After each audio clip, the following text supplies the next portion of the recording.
Hey guys, PrinceLaharlkun here, and welcome back to Let's Play Castlevania Aria of Sorrow.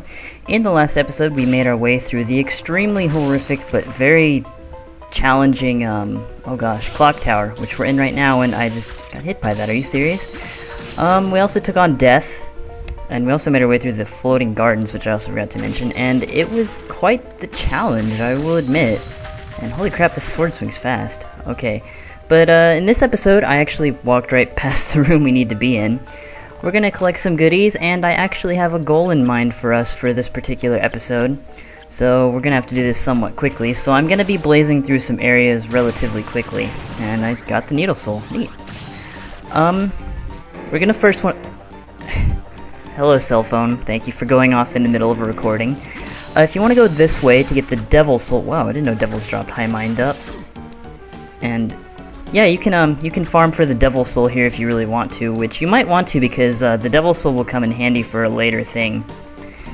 But we want to go this way first, since this is the way to the goodies. This room right here is actually a dead end with some lightning dolls in it, but we'll get that for map completion's sake. Which I can't remember what you get for exploring 100% of the map, and I'm not sure why. I don't think it has to do with the ending. Okay, but first of all, we're going to go through this room. Now, this room is incredibly difficult if you can't tell already. Now, if you get hit by the Medusa head, it's better to take a hit from the Medusa head than it is to fall off of these things. So if you can, try to get hit by the Medusa head because you have invincibility frames when you fall down here. But you pick up this and you get the Burt Gang. The Burt Gang is the new weapon we'll be getting, which doesn't have the same elemental effects as the Mistletoe, but it is better in stats and it gives us a bit of a defense boost. But for now, I'm going to keep the Mistletoe on for just a little bit. We're about to level up. Just because I found that a lot of the times the, oh gosh, see what I mean? The Burt Gang, for some reason, doesn't do a lot of damage to armored enemies. So, I prefer the extra damage from the current weapon we have, which I already forgot the name of, even though I just looked at it. Like, see, we're doing 62 to this. The, really? Really? The Mistletoe, no, that's what I have equipped. The Burt Gang will only do like 30 damage to them. So, but more interestingly enough, we want to come down here and make our way through this extremely intricately placed spike trap area. Because we also get a really, really neat item down here as well. I mean, really, we're pretty much done with this whole section. Like, there's nothing else here for us except extras. But here we got the Pitch Black Suit. The Pitch Black Suit is the next piece of armor we're getting that'll be better than the Iron Plate. And yeah, it just gives you some intelligence boost and a nice defense boost. I'm not quite sure why a tuxedo has better defense than Iron Mail, but yeah, I'm not one to complain. So now that we got all that, we're gonna head back up and take the right path this time instead, because there's actually a really neat shortcut we can take there. But first, we're gonna take care of these guys first. Oh, that room down there can be a real pain if you tend to get hit by Medusa heads a lot. I've gotten pretty good at avoiding them in this game, though. Although, I say that now, but I'm gonna just watch. Just watch. Oh, geez. That was incredibly scary. I just kind of looked at that spike and... So, while we're making our way back there, which I think we're already there, but how have you guys been? Oh, that's not the room we want. I've been doing pretty well. School's almost... That was cool. School's almost over.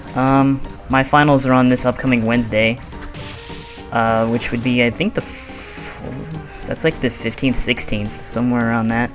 So I'm almost done with school and I get to go home. And I'll be making an update video on that later. And I just got hit by the needles. That's weird. Usually if you just kind of slide into them, you do enough damage, or you damage them and you won't take damage in return. Oh wow, I really need to get it better up in A. So I didn't want to fall down there, although I think that room up there is just another...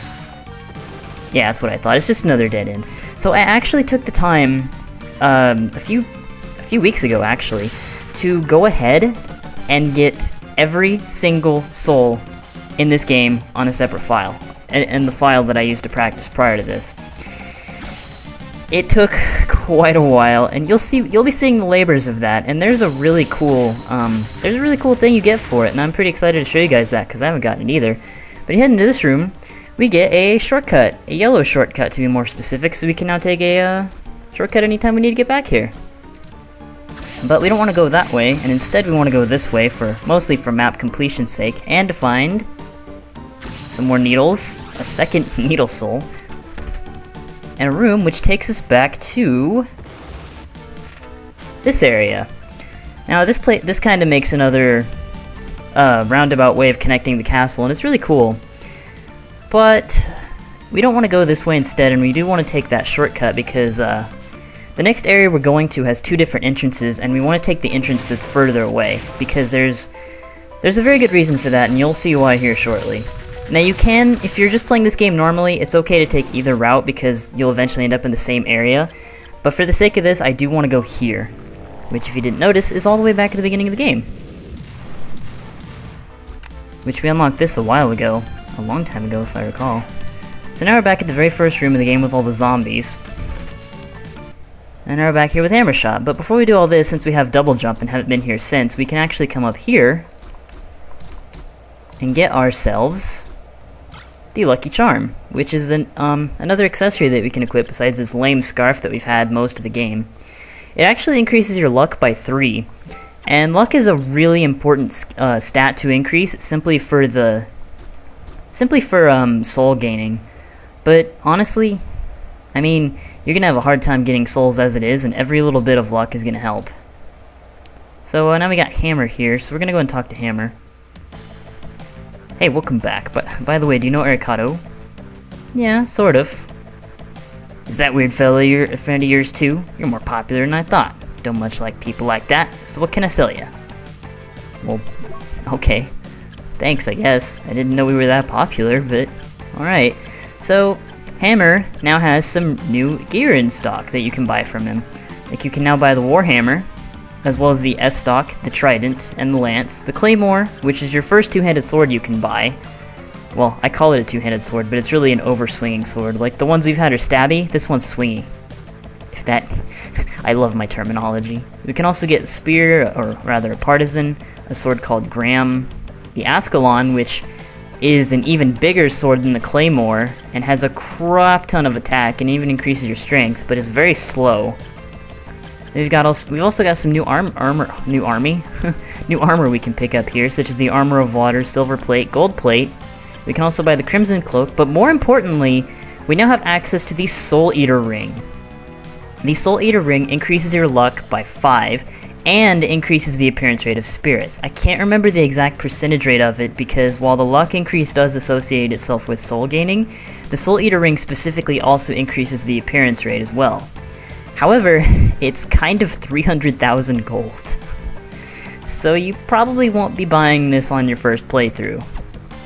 But really, I don't like to buy gear from Hammer for one reason you'll see very shortly, so I'm gonna buy some potions from him.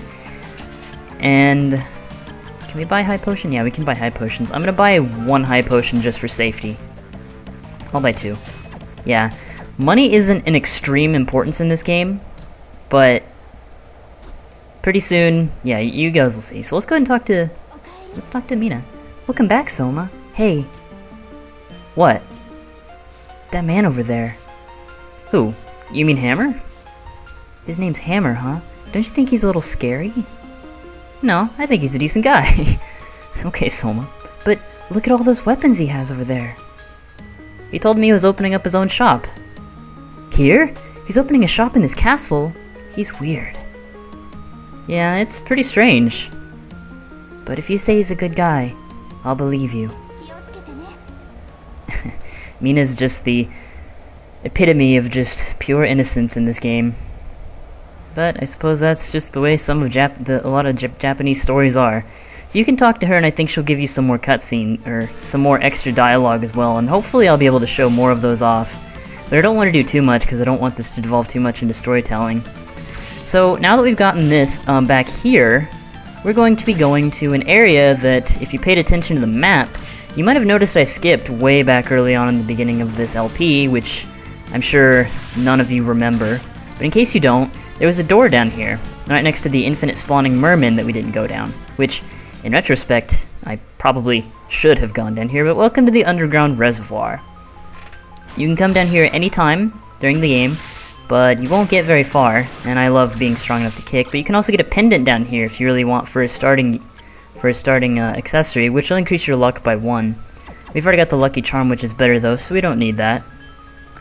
But here we'll be using the Undini soul to walk across the water. Wait, were we doing that first? No, let's do this. Let's do the Skola first. I think we get to that part first. No, I'm thinking of an entirely different area. Never mind. I'm thinking of the other entrance, which you also have to have Skola to get through. And there's a lot of killer fish down here, which are all really weak enemies. But they're really hard to hit if you don't have the Skola soul. But if you have the Undini soul, well, no, they can still hit you. There's an actually little alcove up here that we can get on top of with the Undini soul. Jump up here. Oh god. Now, you want to have a soul. You probably hopefully have a soul by now that'll hit multiples of them, but really, they're just they're just mermen. Ow. Either fireball. Stupid merman. You can get an elfin robe, which is yet another. Well, it's actually a body piece of equipment, which I'm not too fond of, but it does increase intelligence. So if you like to use a lot of souls, it's probably a good alternative to the pitch black suit. But personally, I think the pitch black suit is better for the pure defense boost, really. And now we get some tasty meat, which you can get this at any time, of course. But for time's sake, I just didn't come down here. So if we cook the Skola, we'll get to explore an entirely new area underwater. And that's pretty much most of what the Underground Reservoir is exploring underwater. Now we have a choice of going right or left, so we're going to want to go left first, and we encounter an incredibly scary, but not so bad enemy called Maneater, who you have to attack his eyes and experience his lag that he causes to your game. Actually, you know what? I don't need to have this equipped anymore. I can show you guys off the Burt Gang now, because I realized I didn't equip it. It does a lot more damage. I just forgot I had it equipped for the clock tower area, and it really makes short work of this guy. Which, it's kind of a shame that I equipped this now. Let's go up here. And if you mash the A button, whether or not you can just kind of jump all the way up here. So you got more needles, but more importantly, we get another new weapon. Again. The Rahab sword. It is an ice weapon that has slightly better stats, but also decreases our defense. But it also has the ice element equipped to it, so any enemies that are weak to the ice element will take extra damage from it. Now this guy only takes 2 more damage because our attack only increased by 2. And really, this guy is pretty easy as long as you don't get hit by his eyes, because he literally has no attacks whatsoever. He just has a lot of health between all of his eyes. For some reason, in the boss rush mode of the game, you actually fight the Maneater as a boss, but he's not really much of a boss. I mean, there's no special room for him. You encounter multiple, well, I guess you encounter multiples of the other bosses too. So really, there's nothing particular. Thank you, Soma. There's really nothing special about him. So now we come to this really incredibly long hallway that you can take multiples of directions, and really, the Underground Reservoir is the most complicated area in the game. You will get lost here very easily your first playthrough, I guarantee it. But for the sake of this video, we want to go straight down and try to avoid everything because we want to conserve HP the best we can. Now if you want to, there's actually a save point right here that you can use for healing and, well, saving. So, make sure you take use of that, because you want to. We don't want to go in that area just yet. Just want to make our way all the way down. And you want to follow down here because there's actually a neat little item you can get. And did you see that blue light thing there? That thing will come into play a bit later, because that thing, I kid you not, drove me insane wondering what it was. So you want to head this way and we'll encounter a new enemy. Probably the most annoying enemy in the whole game, called the Nightmare. I don't even like to fight these things, they're that annoying. Because these stupid things, you can't really hit them. Or at least you better use souls against them. Actually, do I have any souls that are good for up and B? I have the Valkyrie soul. Yeah, the Valkyrie soul is great against them, if I remember correctly. Yeah, 334, it pretty much instantly kills them. I think they're weak. I think the Valkyrie soul has an elemental affinity to it that it's weak to. Now you can see here, there's also the non-knight variant, which is just the horse, but it's still the same enemy. You can also jump on them, but there's really no point because they'll just fall off and take an unnecessary hit. And next we've got more mermen and more slimes.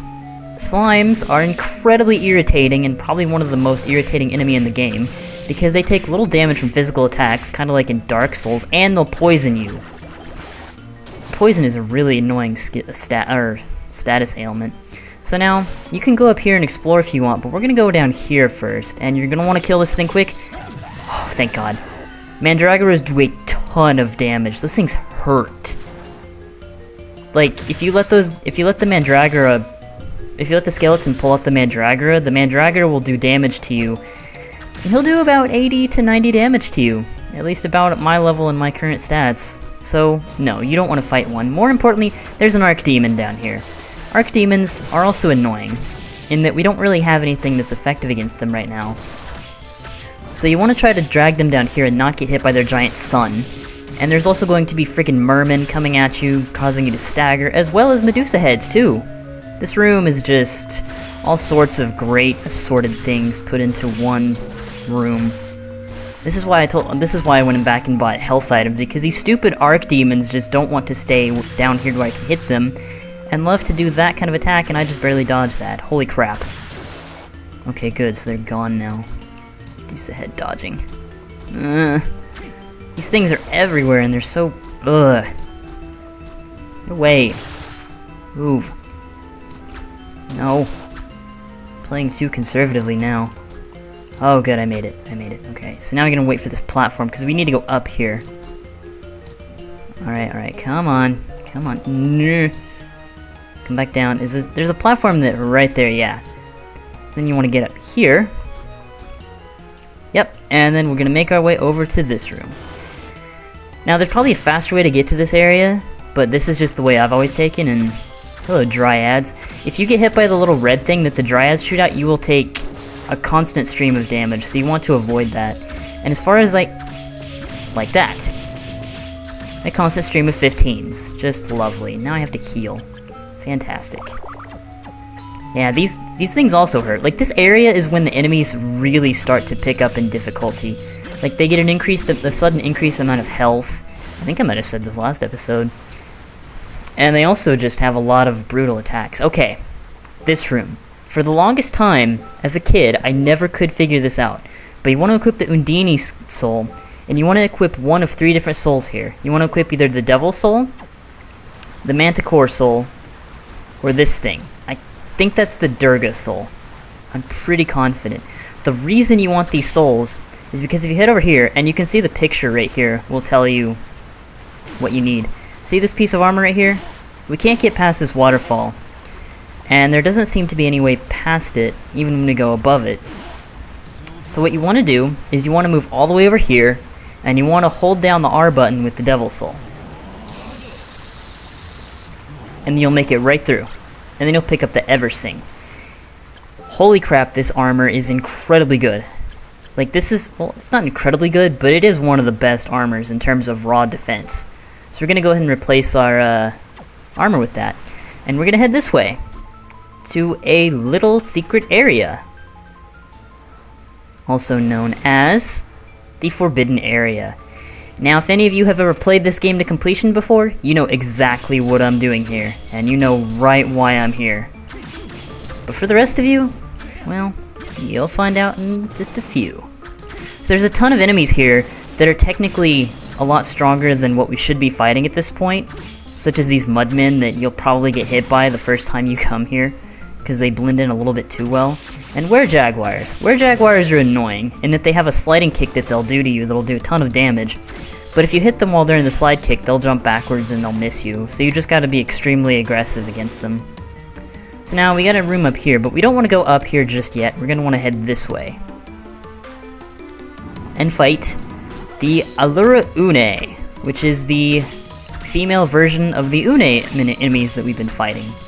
These things are also really annoying, in that they do a ton of damage and have some pretty hard to dodge attacks. And we also get the new variant of worm here, the Poison Worm, which, according to their name, you should know what they do if you touch them. Alright, Dryad, take that.